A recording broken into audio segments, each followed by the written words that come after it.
రూపంలో చెప్పుకున్నాం. ఇంకా అదే విషయాన్ని పద్యాల రూపంలో చెప్తే కూడా మనకు చాలానే ఉన్నాయి. ఈరోజు ఏది మనకు కార్తీక మాసం కదా, బాగా కార్తీక మాసంలో శివుడిని బాగా ప్రార్థిస్తాం. ఆ శివుడు కూడా ఎలా ఉన్నాడు, మన ఫోటోలు చూస్తే చాలు మనకి ఎలా ఉండాలో అర్థమవుతుంది.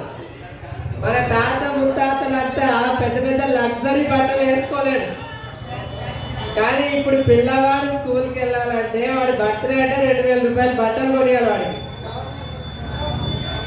అంటే ఖర్చులు ఎందుకు పెరుగుతూ ఉన్నాయి? నిరాడంబరత అనేటువంటి గుణం లేకపోవడం వల్ల, అంటే ఆడంబరాలకు పోవడం వల్ల. ఆడంబరం అనే గుణాన్ని ఎందుకు నేర్చుకుంటున్నాడు? వాడి దగ్గర ఉండాల్సినటువంటి సత్తా ఏదో లేకపోవడం వల్ల, బయట నుంచి ఇంకేదో చూపించినాలో ఈ గొప్పతనం ఉంది అని నిరూపించుకోవడం కోసం ఆ విధంగా చేస్తున్నారు. అని చాలా డిస్టర్బెన్స్ గా ఉంది, అయినా చెప్పుకుంటూనే పోతూ ఉండాలి.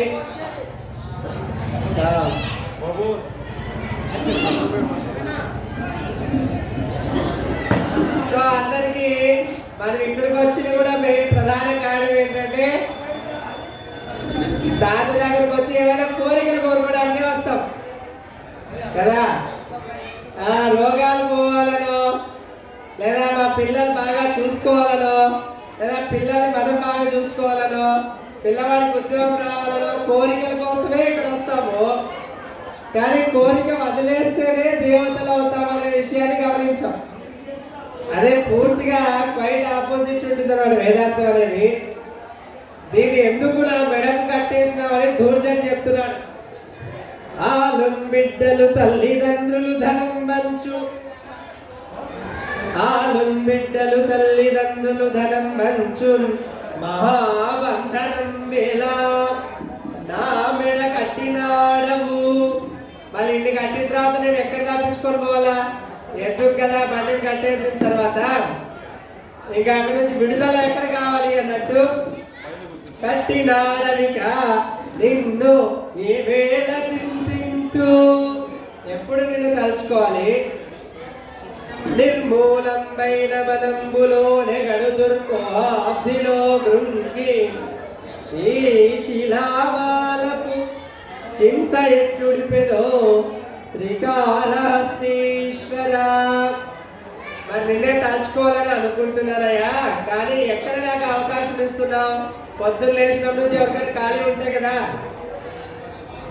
లేచినప్పటి నుంచి పనులు పనులు అని వెంట పడతానే ఉన్నాము అని.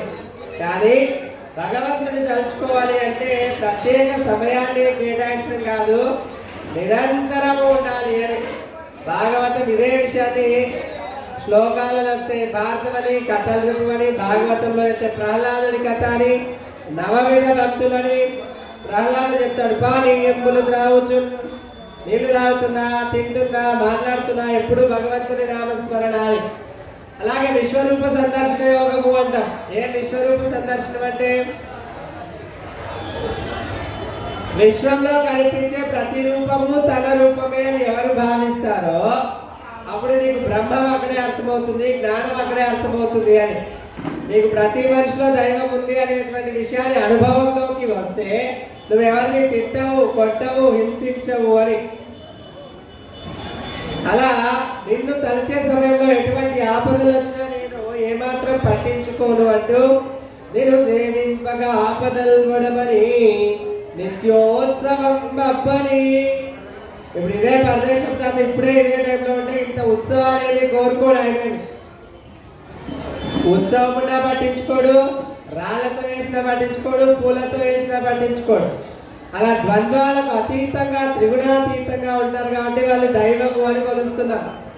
నేను సేవింపగనాపదల్ ముడమని నిత్యోత్సవం బబ్బని జగమాతృండనని మహాత్ముడనని సంసారమోహంబుపై కొనని జ్ఞానముంగల్గని గ్రహగతుల్ కుందింపని మేలు వచ్చిన రాణి అవి నాకు భూషణములే శ్రీకాళహస్తీశ్వర.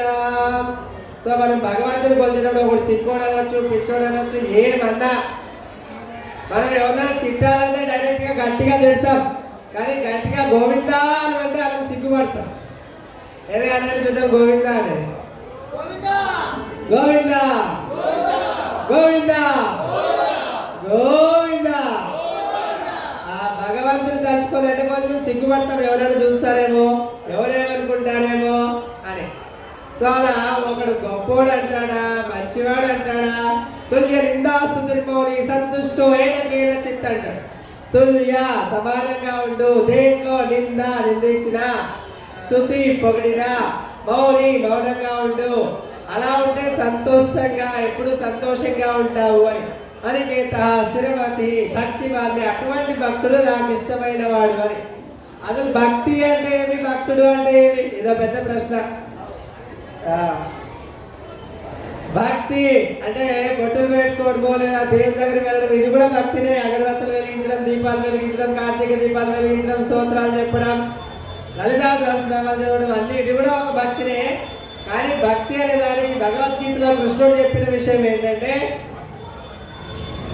అద్వేష్ట సర్వభూతానాం, ఎవరిని ద్వేషించొద్దు, అన్ని ప్రాణులను, సర్వభూతానాం, మైత్ర స్నేహంగా ఉండు, కరుణ ఏవచ కరుణతో ఉండు, నిర్మమో మమకారం వద్దు, అంటే మా పిల్లవాడే గెలవాలా, రేపు భజన పోటీలు వస్తే కూడా మేమే గెలవాలా అని ఉంటుంది కదా. మన మార్కులు కూడా ఒకరికి ఎక్కువ ఒకరికి తక్కువ వేస్తాం, మనవాడికి గెలవాలి అనుకుంటే. సో మనది అని వచ్చిందంటే మమకారం వస్తుంది, మమకారం వచ్చింది అంటే అహంకారం కూడా వస్తుంది, నేను ఏమైనా చేయగలను అని. నిర్మమో నిరహంకార సమదుఃఖ సుఖక్షమి అన్నాడు. సో ఇలా అన్నింటినీ త్యజించి అన్నిటికీ అతీతంగా ఉండగలిగినటువంటి వాడే అని ఇక్కడ గురువులు చెప్పినారు. ఇందాకే సర్వోపనిషదో గావో దొగ్ధ గోపాలనందన పార్థో వత్స సుధీర్ భోక్త అని చెప్తూ అన్ని ఉపనిషత్తుల సారం. భగవద్గీత అయిపోయిన తర్వాత కూడా చెప్తారు, ఇది గీతాసు ఉపనిషత్సు బ్రహ్మ విద్యాయాం యోగ శాస్త్రే శ్రీకృష్ణార్జున సంవాదే. సో ఇది బ్రహ్మయోగము, ఇది ఒక విద్య, రాజవిద్య, రాజగుహ్య యోగము అని ఇలా అన్నింటినీ తెలిపేటువంటిది భగవద్గీత అని. అందరికీ తెలుసు భగవద్గీత అని, కానీ దానిలో ఏం చెప్పారో ఎవరికి తెలియదు. సరే, ఇప్పుడు కొద్దిసేపు అదే భగవద్గీతలో ఇక్కడ మన పక్కన ఉండేటువంటి స్వామి లక్ష్మణ స్వామి గారు, ఆయన కళ్ళు లేనప్పటికీ భగవద్గీత మొత్తం ఇవే కళ్ళతో చూసి చదివి నేర్చుకొని, అలా కళ్ళు లేనటువంటి వాళ్ళు మళ్ళీ చదవడానికి రాయడానికి ఉండేటట్లుగా బ్రెయిలీ లిపిలో భగవద్గీత రాసినటువంటి వ్యక్తి. అలాగే మనం అన్నీ ఉన్నా ఏం చేయాలి అని ఆలోచిస్తూ ఉంటాం. ఆయన కర్నూలు నుంచి వచ్చినారు, ఎప్పుడో 1 గంటకు బయలుదేరినారు. 4 గంటలకంతా ఇక్కడికి ఉండాల్సిన వాళ్ళు దాదాపు 7 గంటలకి ఇక్కడికి వచ్చారు. తిన్నవాళ్ళు ఇస్రాక్ అక్కడే పెడుతున్నారంట. మీకు మళ్ళీ చెప్తున్నాము, ఆ ఇస్రాక్ తీసే ట్రాక్టర్లేకేనమ్మా, అలాగే ఎవరైతే చెత్తపోతున్నారో అర్థం కావడం లేదు. తర్వాత తినేది ఒకసారి చెప్పండి. అరే మన ఇల్లు కాదు కదా, ఇస్రాక్ మీరు తీసేసి వెళ్ళిపోండి అక్కడ నుంచి. ఏడైనా పడేయచ్చు, నీట్నెస్ అవసరం లేదు. ఇల్లు అయితే నీటి పెట్టుకుంటాం అని కూడా చెప్పాలా, లాస్ట్ తిని ఇస్రాక్ ఎత్తేయండి అనేది కూడా చెప్పాలా, తెలుసుకోవాలి మీరే. అది అంటే మనం ఏమంటున్నామంటే దేవుడు అన్ని చోట్ల ఉన్నాడని మనమే చెప్తాం. ఇస్రాక్ మాత్రం ఎత్తేయండి, అదే దేవుడి దగ్గర ఇసురు పడేస్తాం ఎంగిలాకులు. మళ్ళీ చూడు మనకి ఎంత భేదావులో మనం. సో గుడి ముందే దేవతల దగ్గరికే పూజించడానికి వస్తాము. అంతటా ఇందుగలడందులేని సందేహం చక్రి సర్వోపగతుడు ఎందెంత వెనక్కి చూసిన అందంతే కలడు. దానవాక్రని వింటే అసలు ఇక్కడ లేడు అక్కడ లేడు, అన్ని చోట్ల ఉన్నాడని మనమే చెప్తాము. మళ్ళీ ఆడే ఇసురు ఎంగిలాకులు పడేస్తూ ఉంటాం. మళ్ళీ అదే అలానే కళ్ళకచ్చుకొని బ్రహ్మార్పణం బ్రహ్మహవి బ్రహ్మాగ్నౌ బ్రహ్మణాహుతం. సో తిండి తినడం కూడా ఒక యజ్ఞము. ఇంద్రాయ స్వాహ వరుణాయ స్వాహ అని యజ్ఞ గుండంలో నెయ్యి సమిధలు ఎలా వేస్తామో ఈ జఠరాగ్నిలో ఇది కూడా కడుపు అనేది కైలాసం అన్నట్టుగా ఇక్కడ ఉండే అగ్నికి వేసే ఆహార పదార్థాలే యజ్ఞంగా భావిస్తాం. వాళ్ళు అలా యజ్ఞంగా భావించిన ఆహార పదార్థాల్ని అక్కడే తీసి పడేస్తా ఉన్నారని చూడండి. వాళ్ళు సరే, మన లక్ష్మణ స్వామి గారు బ్రెయిలీ భగవద్గీత ఆలయం అనే ఒక ఆలయం కట్టారు. ఆలూరులో ఉంటుంది అది. బ్రెయిలీ భగవద్గీత ఆలయం అది కట్టడమే కాదు, ప్రతి కృష్ణాష్టమికి మనం అన్ని ఉండి ఏం చేయలేకపోతున్నాం కదా, ఆయన అన్ని స్కూళ్ళకు అన్ని కాలేజీలకు ఇన్ఫర్మేషన్ ఇచ్చి కృష్ణాష్టమికి పోటీలు జరుగుతాయి, భగవద్గీత పోటీలు జరుగుతాయి, భాగవతంలో కథలు జరుగుతాయి. వీటన్నిటి కోసం మీరు అందరూ పాల్గొనాలి అని పిల్లలకి ఇస్తారు. మనమంతా పిల్లలకి చాలా పంచి పెడతాం. ఎన్ని ఎకరాలు పంచి పెడతాం? పొలాలు ఇవ్వాలా, సైట్లు కొనాలా, పిల్లలకి ఆస్తి ఇవ్వాలా అని ఆలోచిస్తాం. మళ్ళీ సంస్కారం ఇవ్వట్లేదు. అందుకే వాడు మనల్ని రేపు చూసుకోవట్లేదు. ఆస్తితో పాటు పెద్దలు ఇచ్చినటువంటి సంస్కారం కూడా ఇస్తే పిల్లలు కూడా మిమ్మల్ని బాగా చూసుకుంటారు. సంస్కారం ఎక్కడి నుంచి వస్తుంది? సాహిత్యం నుంచి వస్తుంది. సాహిత్యం దేంట్లో ఉంది? భారత రామాయణ ఇతిహాసాల్లో ఉన్నాయి, భగవద్గీతలో ఉన్నాయి. ఎంతమందిలో భగవద్గీత ఉంది? ఒక్కరు. చూడండి, మనం ఎంత ఐకమత్యంతో ఉన్నాం కదా. నలుగురు ఉన్నారు ఇక్కడ. అదే ఒక క్రిస్టియన్ దగ్గరికి వెళ్ళండి, వాడు చదువు వచ్చినా రాకపోయినా ప్రతి చేతిలో బైబిల్ పట్టుకొని ఎంత గర్వంగా నడుస్తూ వెళ్తారు. మనము భగవద్గీత పట్టుకోవడం కాదు, అసలు ఆ బుక్ ఎట్లుంటుందో కూడా తెలియదు మనకు. మనకే తెలియకపోతే పిల్లలకి ఏం వస్తుంది? రాదు. పిల్లలకు మనం నేర్పం కానీ కోరుకుంటాం. సరే, మొత్తానికి ఆయన భగవద్గీత రేపు కూడా మార్గశిర మాసంలో ఏకాదశి రోజు అంటే డిసెంబర్ 11వ తేదీన భగవద్గీత పుట్టినరోజు. ఇంతవరకు మనుషులకే జరుపుకున్నాం కదా పుట్టినరోజులు.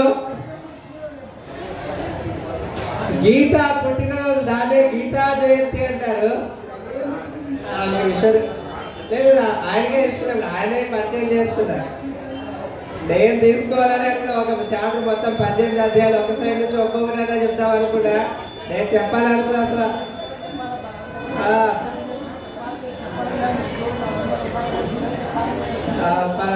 నా పేరు శ్రీకృష్ణ, భక్తిని శ్రీకృష్ణ పరబ్రహ్మ. మా నాన్న పేరు భక్తిని వీరబలవంతప్ప గారు.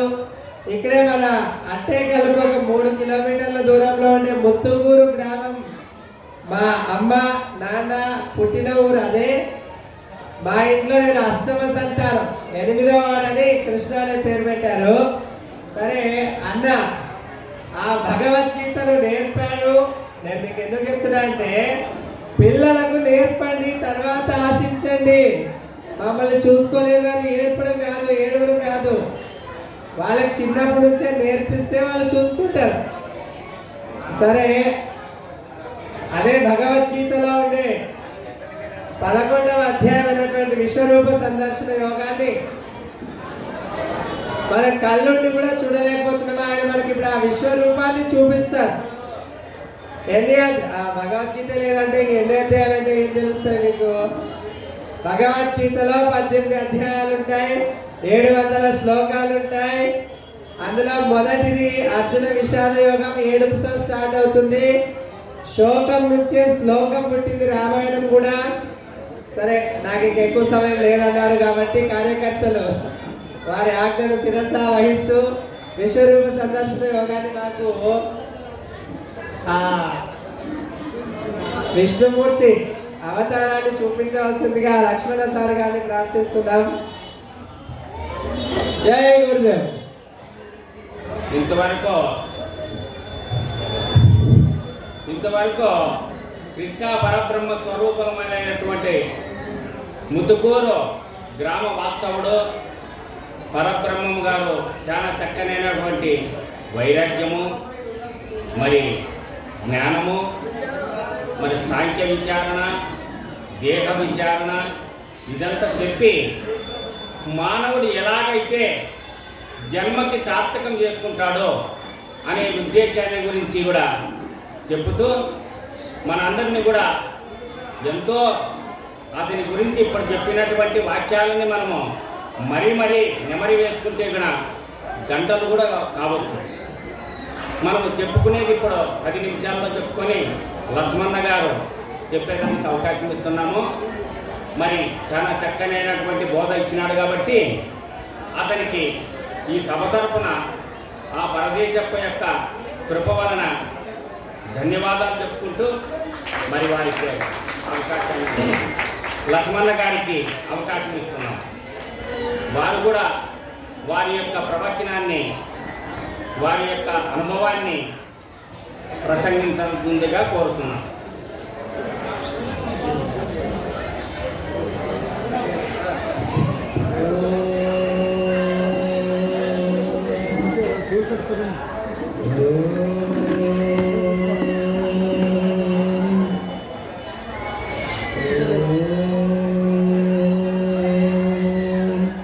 ఓం శ్రీ విఘ్నేశ్వరాయ నమః. ఓం శ్రీ విఘ్నేశ్వరాయ నమః. ఓం శ్రీ విఘ్నేశ్వరాయ నమః. శుక్లాంబరధరం విష్ణుం శశివర్ణం చతుర్భుజం ప్రసన్నవదనం ధ్యాయేత్ సర్వవిఘ్నోపశాంతయే.